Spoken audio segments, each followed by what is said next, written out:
UP BJP के अब नए बॉस पंकज चौधरी होंगे। यूपी बीजेपी के अध्यक्ष पद के लिए इकलौता नामांकन उन्होंने दाखिल किया था। उनके प्रस्तावक में सीएम योगी और दोनों डिप्टी सीएम केशव प्रसाद मौर्य और ब्रजेश पाठक भी रहे। 14 दिसंबर को ऐलान भी हो गया कि भूपेंद्र चौधरी के बाद अब यूपी की कमान पंकज चौधरी के हाथों में होगी।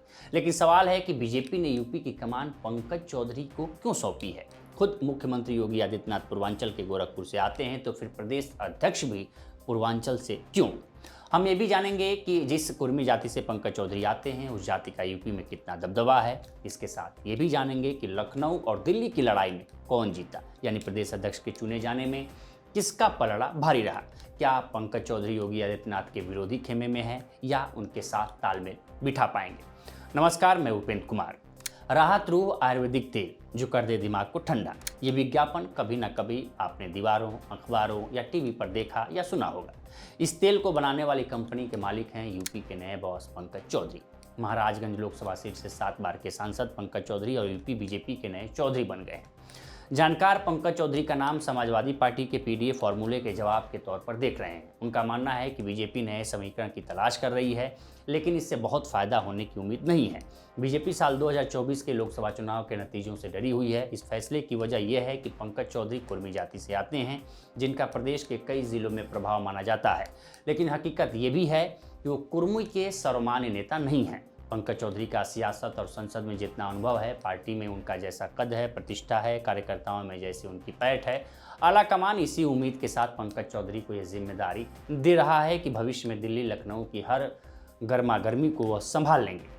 प्रदेश अध्यक्ष पद के लिए शनिवार 13 दिसंबर को जब वह नामांकन करने आए, तो पार्टी ने एकजुटता भी दिखाई। सीएम योगी आदित्यनाथ, दोनों डिप्टी सीएम केशव प्रसाद मौर्य और ब्रजेश पाठक समेत भाजपा के तमाम दिग्गज नेता उनके नामांकन में शामिल हुए। पंकज चौधरी कारोबारी हैं। जैसा मैंने ऊपर बताया है कि आयुर्वेदिक तेल राहत रूह बनाने वाली कंपनी हरबंश राम भगवान दास के वह मालिक हैं। अपने इलाके में ऐसे प्रभावशाली हैं कि महाराजगंज जिला पंचायत में उनका ही आदमी जीतता है। साल 1991 में पहली बार वह महाराजगंज लोकसभा सीट से सांसद बने थे। इसके बाद से वह सिर्फ 2 बार चुनाव हारे। एक बार 1999 में सपा के अखिलेश सिंह से और दूसरी बार 2009 में कांग्रेस के हर्षवर्धन से। अब 2014 से वो लगातार सांसद हैं। पंकज उत्तर प्रदेश के मुख्यमंत्री योगी आदित्यनाथ से पहले ही संसद पहुंच गए थे। योगी 1996 में सांसद बने, जबकि इनसे एक टर्म पहले ही 1991 में पंकज चौधरी को लोकसभा में पदार्पण हो गया था। यानी योगी आदित्यनाथ से वो इलेक्टोरल पॉलिटिक्स में भी सीनियर है। पंकज चौधरी रक्षा मंत्री राजनाथ सिंह के करीबी हैं। उत्तर प्रदेश के पूर्व बीजेपी अध्यक्ष रमापति राम त्रिपाठी को अपना राजनीतिक गुरु मानते हैं। यूपी के पूर्व सीएम कल्याण सिंह से भी उनकी नज़दीकी रही है। लगातार सांसद होने के बावजूद उनके प्रदर्शन के लिहाज से न तो संगठन में और न सरकार में ही उन्हें कोई महत्वपूर्ण जिम्मेदारी मिली, ये जानकारों का मानना है। कहा जाता है कि कल्याण सिंह से नज़दीकी का नुकसान उन्हें झेलना पड़ा। मोदी सरकार में भी 2021 में पहली बार उन्हें मंत्रिमंडल में शामिल किया गया। उन्हें कम महत्व वाला वित्त राज्य मंत्री बनाया गया, लेकिन पार्टी में वरिष्ठता और कद के हिसाब से राज्य मंत्री का पद उनके लिए पर्याप्त नहीं माना गया। जानकारों का मानना है कि यूपी प्रदेश अध्यक्ष बनाए जाने के बाद देर से ही सही, लेकिन अब पंकज चौधरी को उनका खोया हुआ हक मिल रहा है। 7 बार के सांसद होने के बावजूद पंकज चौधरी लो प्रोफाइल रहते हैं। वो कभी विवादों में नहीं रहे, पार्टी लाइन से बाहर जाकर कुछ नहीं कहते, नाप तोल कर बोलते हैं और अपने काम से काम रखते हैं। चौधरी पिछले 30 साल से भाजपा में हैं। साल 1991 में वह बीजेपी की कार्य समिति के सदस्य बने। यूपी भाजपा में सबसे पुराने लोगों में से एक होने के नाते वह संगठन के एक एक व्यक्ति को नाम और चेहरे से पहचानते हैं। लंबा संसदीय अनुभव भी उनके पास है। मंत्री बनने के बाद दिल्ली से भी उनका तालमेल बढ़िया रहा है।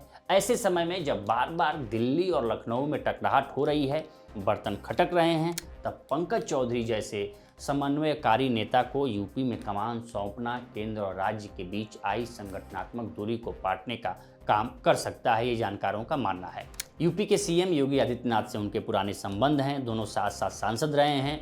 उनके भाजपा प्रदेश अध्यक्ष बनने से प्रदेश संगठन में तो गुटबाजी पर कम से कम लगाम लगेगी, ऐसी संभावना जताई जा रही है। वह अटल आडवाणी के बाद मोदी शाह के साथ भी काम करने के अनुभवी हैं। हालांकि पंकज चौधरी के निर्वाचन पर सवाल भी उठ रहे हैं कि उनके पास संगठन चलाने का तो कोई अनुभव नहीं है, फिर उन्हें भाजपा प्रदेश अध्यक्ष की अहम जिम्मेदारी क्यों दी गई, जबकि यूपी में चुनाव को सिर्फ 2 साल बचे हैं। इस पर जानकारों का मानना है कि चौधरी 7 बार के लोकसभा सांसद हैं। ऐसे में चुनावी राजनीति को वो कहीं ज़्यादा बेहतर तरीके से समझते हैं। उनके पास जनता से जुड़ने की कला है।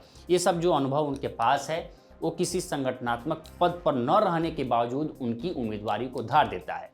दूसरी बात यह है कि चौधरी मिलनसार हैं और उनके पास सबको साथ लेकर चलने की क्षमता है, जो भाजपा की आज सबसे बड़ी ज़रूरत है। लेकिन पंकज चौधरी को यूपी का कप्तान बनाए जाने की सिर्फ यही वजह नहीं है।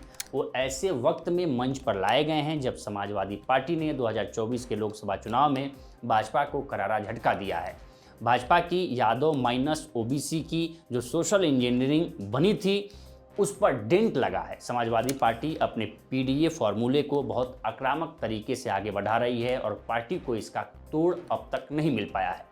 सरकार का चेहरा योगी आदित्यनाथ हैं और पार्टी के सबसे बड़े हिंदुत्ववादी नेता के रूप में भी वो सबसे आगे हैं, लेकिन हैं तो वो अगड़ी जाति के ही। ऐसे में जो ओबीसी वोटर भाजपा के परंपरागत वोटर नहीं थे और बीते कई चुनावों में भाजपा को वोट दिया था, वो उसके पाले से निकलकर समाजवादी पार्टी में जा रहे थे। उन्हें पार्टी से बांधे रखने की बड़ी चुनौती पार्टी के सामने थी। इस सवाल के लिए पंकज चौधरी सटीक जवाब बनकर सामने आए हैं। वो कुर्मी जाति से ताल्लुक़ रखते हैं। यूपी में यादवों के बाद अगर ओबीसी में देखा जाए तो कुर्मी की आबादी सबसे ज़्यादा है। कुर्मी एक डोमिनेटिंग कास्ट भी है जो वोट मोबिलाइज भी करती है। इसके अलावा अखिलेश यादव के पीडीए फार्मूले की काट भी भाजपा को इस दांव से मिलती दिख रही है। एक तीर से कई निशाना साधने की भाजपा की पुरानी रणनीति रही है। पंकज चौधरी के बहाने भगवा पार्टी ने अपना दल वाली अनुप्रिया पटेल को भी बड़ा झटका दिया है। जानकार मानते हैं कि कुर्मी वोटर्स को साधने के लिए भाजपा के पास अब पंकज चौधरी हैं। इससे अनुप्रिया पटेल की बार्गेनिंग पावर भी कम होगी और वह आने वाले विधानसभा चुनाव में सीट बंटवारे पर ज़्यादा अड़ियल रवैया नहीं दिखा पाएंगे। जानकारों का मानना है कि भाजपा प्रदेश अध्यक्ष के तौर पर चौधरी के सामने सबसे बड़ी चुनौती कुर्मी वोट बैंक को बीजेपी की तरफ वापस लाने की होगी, जो 2022 के विधानसभा चुनाव से सपा की ओर जा चुकी है। उन्हें चुनौती सपा के क्षेत्रीय कुर्मी शत्रप जैसे रामप्रसाद चौधरी, लालजी वर्मा से भी मिलेगी। बीजेपी ने 2027 चुनाव से पहले कुर्मी कार्ड खेला है। यह एक बड़ा राजनीतिक दांव है, लेकिन इस समाज को पूरी तरह से किसी एक पार्टी के पक्ष में ले जाना अभी तक संभव नहीं रहा है। वो फिर चाहे बेनी प्रसाद वर्मा हो या फिर विनय कटियार, कोई नेता यह काम नहीं कर पाया। ऐसे में इनके सामने सबसे बड़ी चुनौती है कि वो अपने समाज के लोगों को बीजेपी के पाले में कैसे ले जाते हैं और पार्टी के बीच समन्वय कैसे स्थापित करते हैं। यूपी बीजेपी के नए बॉस पंकज चौधरी के लिए सबसे बड़ी चुनौती होगी। इस पर आपकी क्या राय है, हमें कमेंट कर सेक्शन में ज़रूर बताएं। बाकी देश दुनिया की तमाम खबरों के लिए बने रहें लोकमत हिंदी के साथ।